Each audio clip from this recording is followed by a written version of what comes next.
Welcome to the Anonymous Andrew podcast. Life and the choices we make, the choices other people make. This podcast explores all things as they relate to dating and romantic relationships. Why we ignore or choose to ignore or miss the red flags.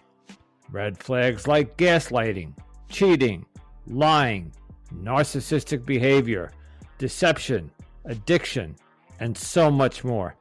Join me each week as we continue my journey into the modern dating world with my weekend rants, anonymous guest dating stories, and experts who share their wisdom so we can better navigate the dating terrain. If you are new to the show or have been with me from the beginning, hold on tight for the Anonymous Andrew experience. Greetings and welcome to the Anonymous Andrew podcast, Life and the Choices We Make. So, this episode is number 3 in the Twin Flames Universe Controversy series that I am doing. Today's episode, I've invited a high school friend, or more former friend, of Megan Plante, who is also known as Shalia, the wife of Jeff from the Twin Flames Universe organization. And the high school friend wishes to remain anonymous, but she shares her memories and what Megan was like back in high school. So I'll leave it at that and let the episode do the rest of the talking, and we'll chat on the other side. Greetings, everybody. Anonymous Andrew back with you with another episode, and this is episode number 3 in my Twin Flames Universe Exposed or expose or docu-series or whatever. I haven't really figured a name for it yet, but I have had several people willing to come forward and talk about the Twin Flames concept, and because of what TFU is doing to the Twin Flames concept, they're really making a mockery of it. So the last 2 episodes, I had 2 young women to come on to talk about Twin Flames, the concept, and that they're in relationships. Today, I'm digging a little deeper, and I am very thankful and very grateful to a young lady named Kate, that is not her real name. And she came forward, and Kate, well, let me say hello, Kate, and welcome to my podcast. Hi, thank you for having me. Thank you for coming. No, you are doing me a big service. And everybody, this is fantastic. Kate, let's just get it out there. Kate went to high school with Megan, a.k.a. Shalia, right? So for those who are not following the bouncing ball, there is Jeff and Shalia. Is it Shalia or Shalia? It's Shalia. Shalia. That's how they pronounce it, yeah. Shalia changed her name from Megan to Shalia when she either joined this organization or married Jeff, or why don't you jump in here and tell us a little bit about your backstory, how you know her, why you came forward, and we'll go from there. Sure. So I guess I could start by talking about how I found out about this Twin Flames universe and how Megan was connected to it. So her and I are both from a pretty small community, like 50,000 people, Northern Ontario, Canada. We both went to a Catholic high school, fairly religious and strict. So another high school friend of mine was saying, have you heard of this Twin Flames documentary on Netflix? And I said, no. And she said, well, we went to high school with someone, the leader. I was like, what? She said, yeah, it's some kind of cult in the States, and apparently Megan Plante is one of the leaders. And I said, oh, I know that name. And so I went to my yearbooks, and sure enough, like I did go to high school with her, and I was friends with her. In the first 2 years of high school that I went, she was a year ahead of me. Um, and yeah, oh, oh my gosh, like, and it Shock. just, yes, complete shock, because I just can't picture or wrap my brain around the fact that she's become who she has become. And knowing what I knew, and of that part of Megan, knowing her back then, I just can't picture her being the instigator that they kind of painted her out to be, more so in the Amazon documentary than the Netflix one. Um, but yeah, I ended up getting sucked into this big rabbit hole and following along the documentaries, and just kind of shocked and also quite saddened for her, because um, I did not see that happening to her. I did not see that trajectory in her life. Um, so yeah, so I found your post on Facebook and asking for people to come on to discuss it. I know they interviewed one of our friends from high school in the Amazon documentary, but it was fairly brief. And I just kind of wanted to talk a bit more about the Megan Plante that I knew in high school, and maybe get maybe people will better understand how she came to be Shalea, the leader of the Twin Flame, one of the leaders of the Twin Flames universe. Well, let's discuss that for a second. And we were talking about this just before we recorded. We're, you used the word one of the leaders of this, and but before we recorded, you said that that was not her type of personality, that she Mm-hmm. wasn't a leader. Do you Yeah. think something changed, or my? And I gave you my theory is that. Well, first of all, do you have any idea how she met Jeff? Which, by the way, is not his real name either, right? Yeah, yeah. I know in the documentary, during one of their summits or conferences, he said he met her and she was living in a garage, sleeping on a mattress, which I find hard to believe there as well. Like, I don't know if that's maybe more of a like rags to riches story to try to suck people in, like, look at us, we've created something from nothing, and Right. we've crawled out of the ashes, and we're, so much better now that we've found our twin flames. um so I find it hard to believe that that's the conditions that she was living in at the time. So, but I mean, I wouldn't know 100%, because her and I did drift apart. um After those first 2 years of high school, she started, her religious views started becoming a bit more extreme. And she started becoming quite judgmental of people who didn't really strictly follow Catholicism. So, and I was starting to question things about the religion. And I mean, I don't practice anymore. I'm not a practicing Catholic, but I was born and raised.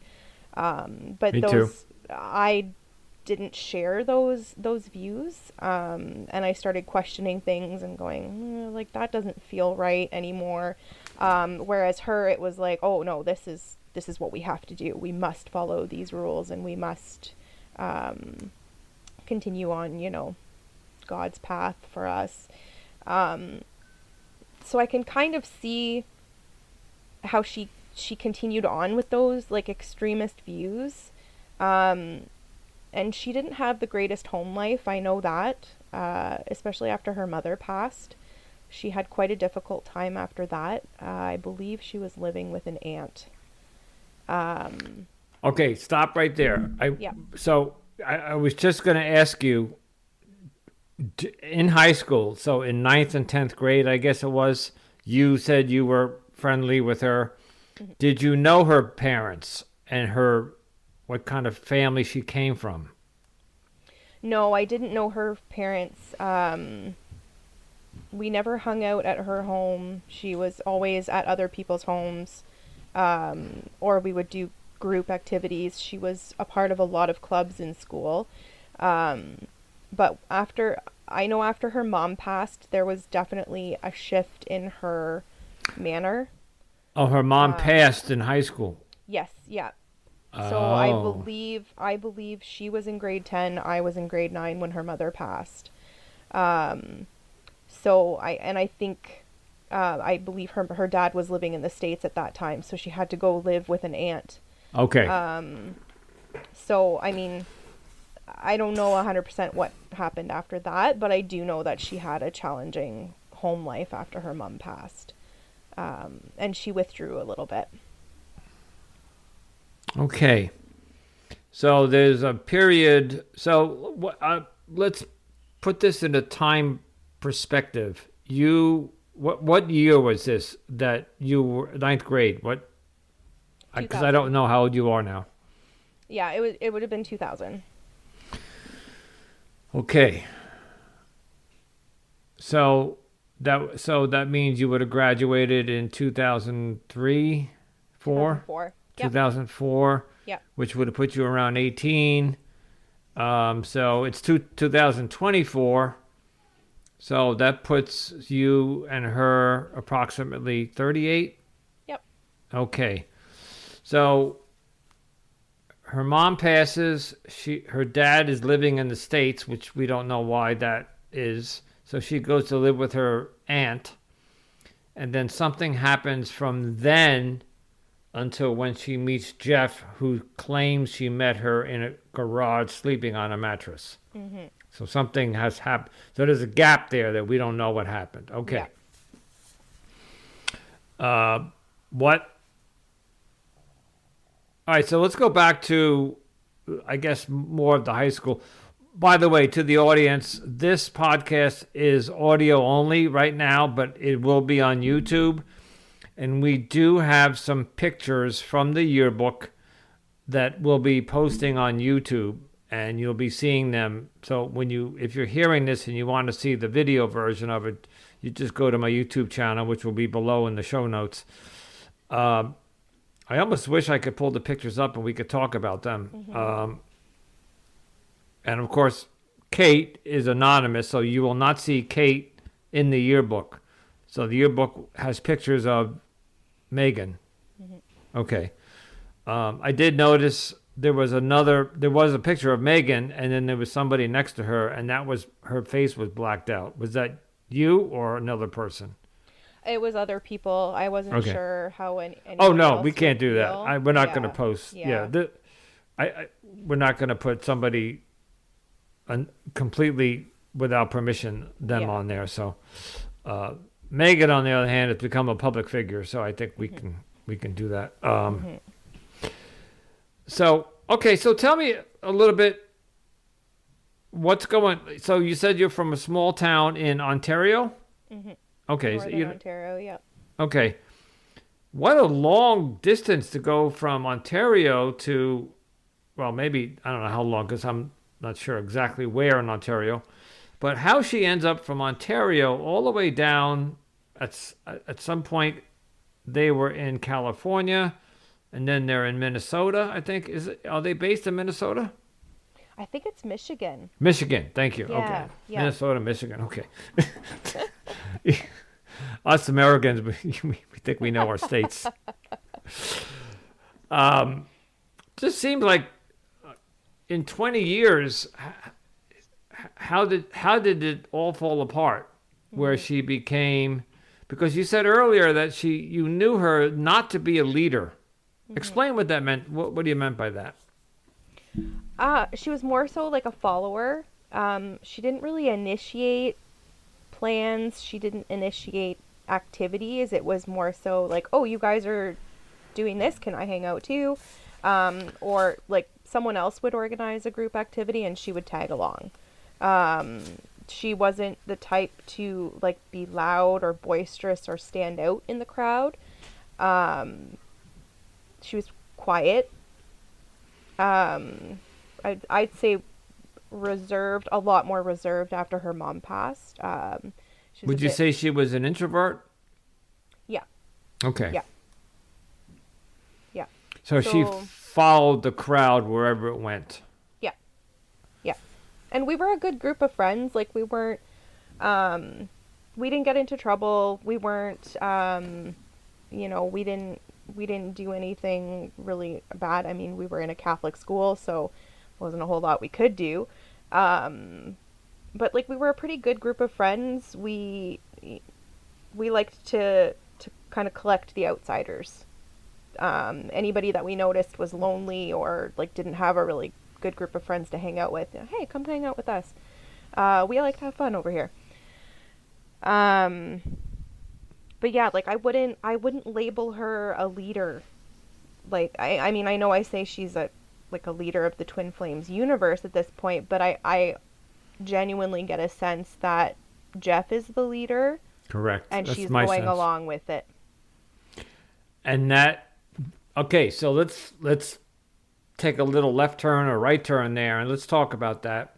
So and this is just conjecture and an opinion, not fact, but when you watch those documentaries, there has to be something wrong with Jeff in the mental sense.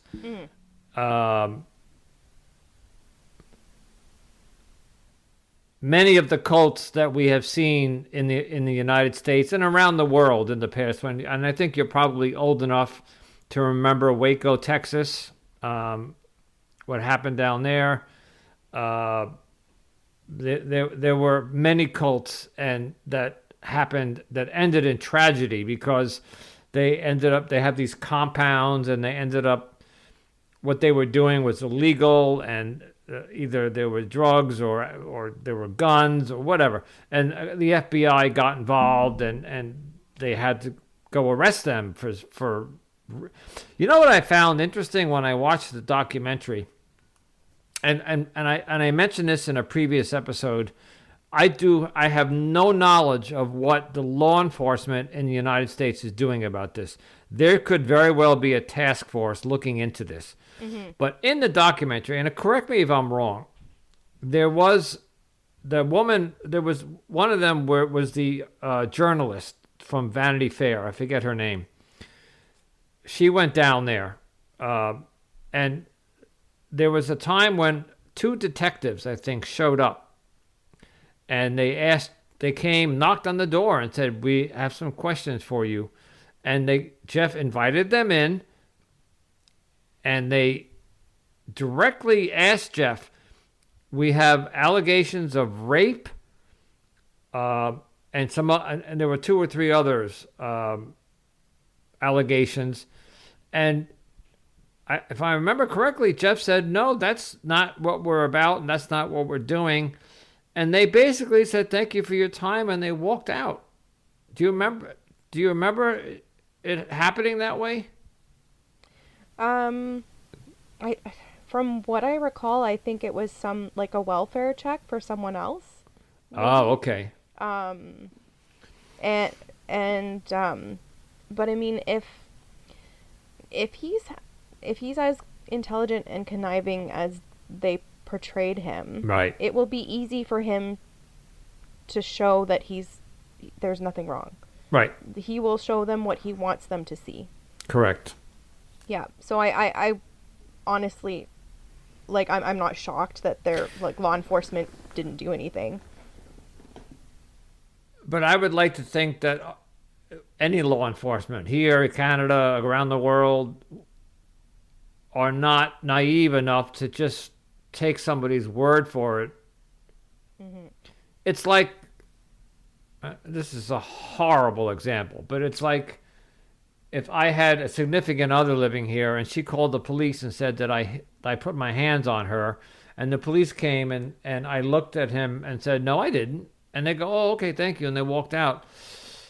It doesn't work that way. If there's allegations of something seriously as rape and some of the other allegations that are going on there, I would think there'd be a task force looking into this. And I don't know whether Netflix and Amazon just didn't want, or the law enforcement just said, "We're not going to share any information with you." That's possible too.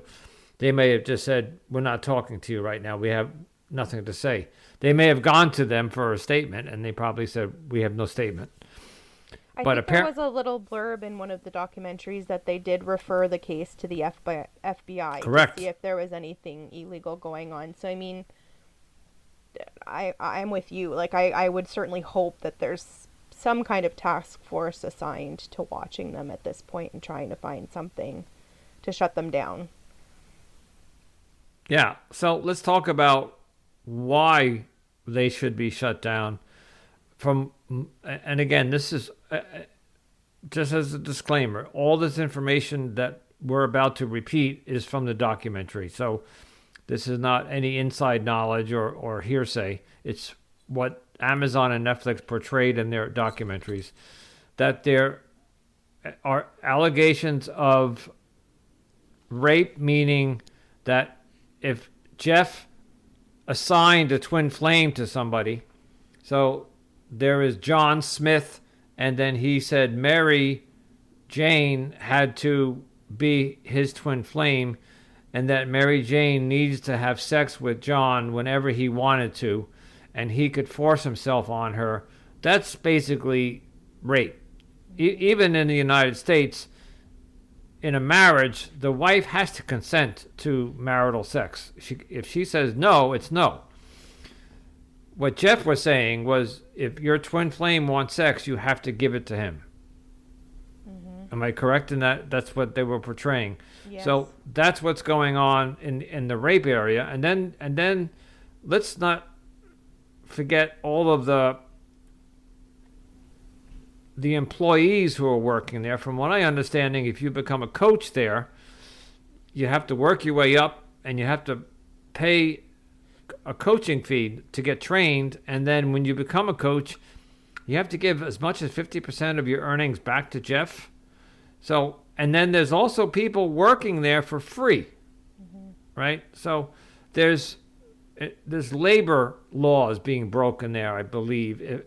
And then they try to become tax-free with being a religious organization, which there is no basis for that, because neither of them are ordained, right? Neither of them are a priest or a pastor or have had any training, as far as according to the documentary. So, all right, let's get back to Megan a little bit. What have you had any contact with her after? So when you heard about this, when somebody came up to you and said, did you hear about somebody in our town is in a cult? Did you ever try to reach out to her, or are you friends on Facebook, or at any, like, let's say before you even found out, were you ever friends on Facebook or anywhere, like Snapchat or something? No, we drifted apart when she was in grade 12. I was in grade 11. Her religious views were starting to become a lot more extreme. She was, expecting people to behave according to, our Catholic rules, I guess you could say. And I was more so starting to question the religion, question whether or not I actually believed in it.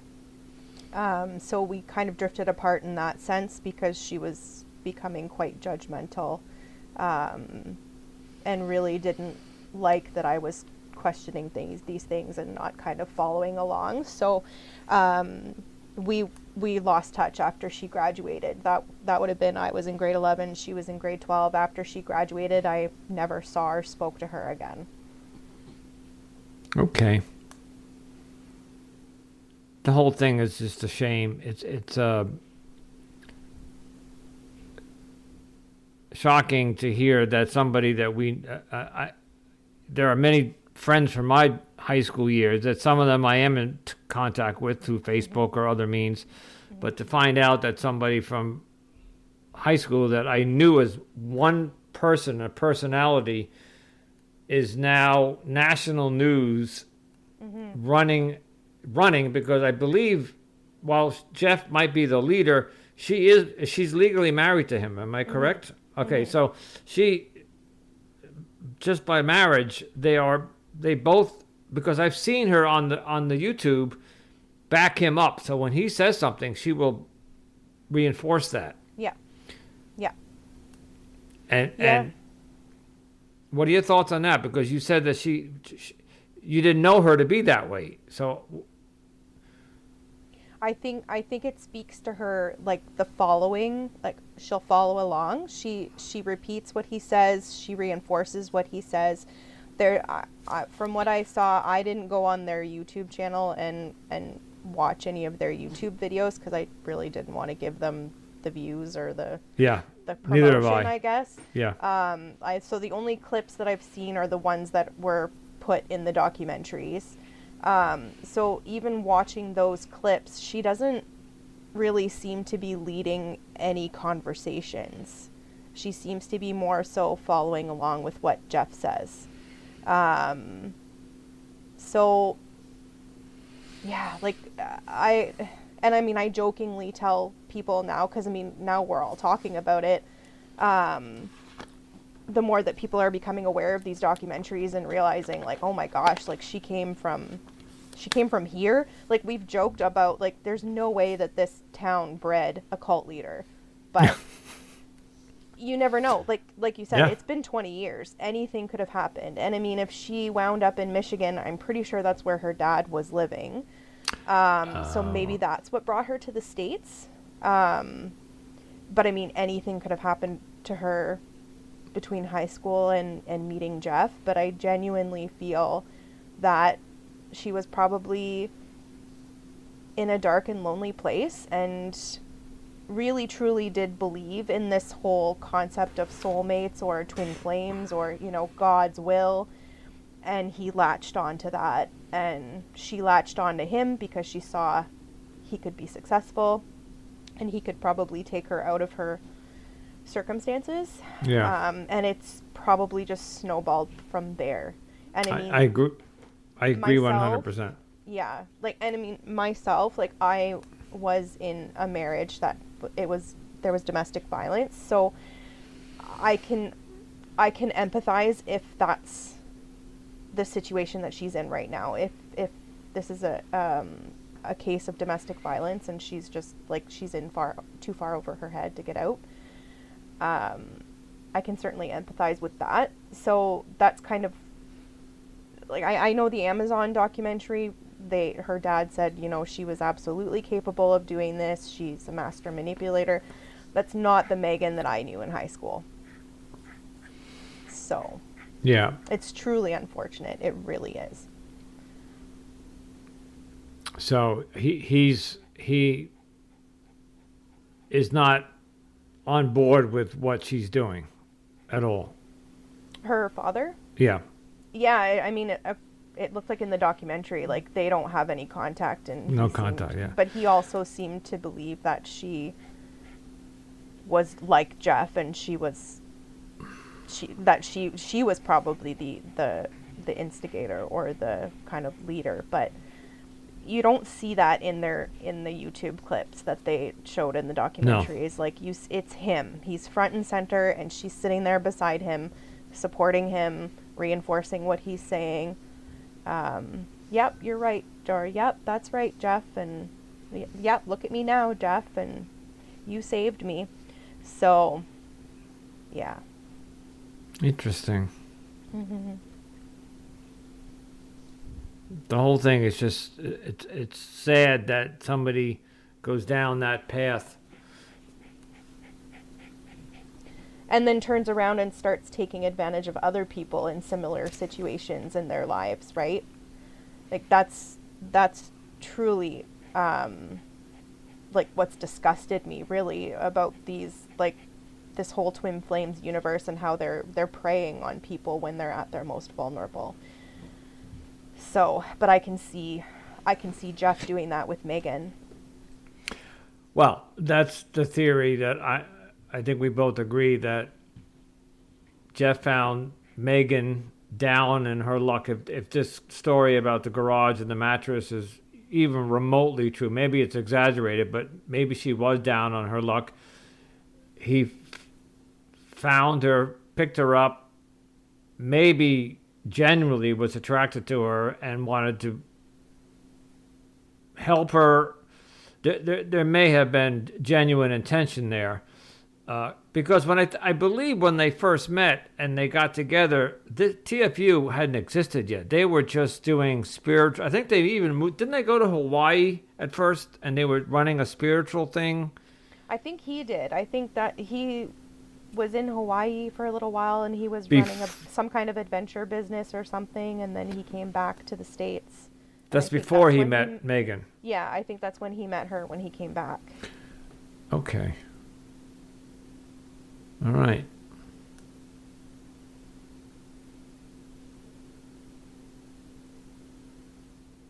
I'm silent because I'm just thinking about it. It's just. So let me ask you this, and then we'll wrap it up. We met on Facebook, and so there's two groups on Facebook that are helping family members and ex-members of TFU. One's called Twin Flames Universe Exposed, and the other one is Escaping the Twin Flames Discussion Group. And anybody is welcome to join if you are an ex-member of TFU, if you're a family member of TFU who has a child or an adult child still in there, or a friend like you who has friends that got sucked into this cult. And they, by the way, I don't think we made this clear. When you join this cult, they separate you from your family. They make it that they tell you that your family, even I think they even tell you that their family abused you as a child. And they make you think that. Yeah. And Yeah, when they do that, is it MAP? Some kind of MAP Yep. thing that they do? Yeah, they try to convince you that you've got childhood trauma and that your family's not supportive. And yeah, they really isolate them and Yeah. take them away from their families. It's awful.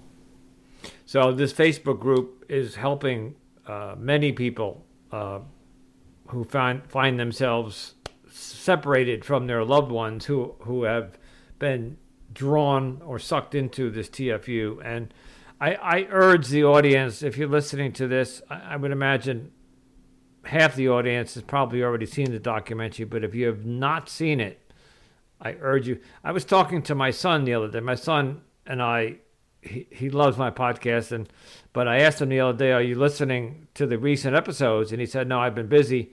He's an accountant, and it's tax season. And I said, "Well, there's this Twin Flames controversy going on, and I'm looking to do an expose on it, documentary on it." And he had no idea. And I told him to go watch the Netflix thing. And he just texted me last night. He said, "Oh my God, I can't believe people fall for this stuff." And so it's not, we had a separate chat after that, but it's not, I don't think people fall for this. I think you hit it on the nail a little earlier. There are people who are lonely, down and out, who either left an abusive marriage or an abusive relationship, or have never had a loving relationship and are vulnerable and looking for a soulmate or think maybe that TFU is some sort of a matchmaking service. Hey, if I join this and I pay, because initially I think they only say it's $250 to join. And then, of course, once they get that, you have to keep adding money to it. But I can understand why people join thinking that they will find their soulmate, aka Twin Flame. But once you find out that it's not really what Jeff marketed it to be, then I would jump right out. I would cut my losses and say this is not what you know. Well, he's giving a guarantee. Like, I will guarantee you will find your soulmate, your twin flame. So, And that I mean, if people are out there and lonely and desperate and vulnerable, and he's out there with that guarantee and such a large following, like his YouTube channel is fairly big, the Facebook group is fairly big. I mean, I can absolutely see why people would get sucked into that.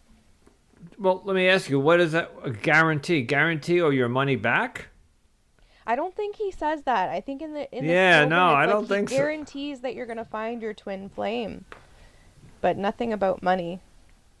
Right. So usually a guarantee is backed up by something like I guarantee that this will work. If not, I'll give you your money back. You go buy a car, you have a warranty or guarantee that it'll run for I don't know whatever plan you buy, and if it doesn't, they will fix it for free. So when Jeff says I guarantee you that I'll find you a twin flame, but you have to give me either $200 or $4,000, whatever his plans are, because I think he has different tiers, right? Different types of. Yeah. What's the guarantee? If you don't find me my twin flame, I want my money back. So, but that's not what he's saying. So. Yeah. Okay. And that's where I think he started matchmaking between group members. Which went south because that's where the transgender started coming in. He started matching same-sex people, genders, and then told them, if I'm not mistaken, I'm not very good with the concepts of transgender. I just don't follow that. I have nothing against it. I have no problem with it. But when I heard top surgery, like he was having people have top surgery, is that when they remove the breasts?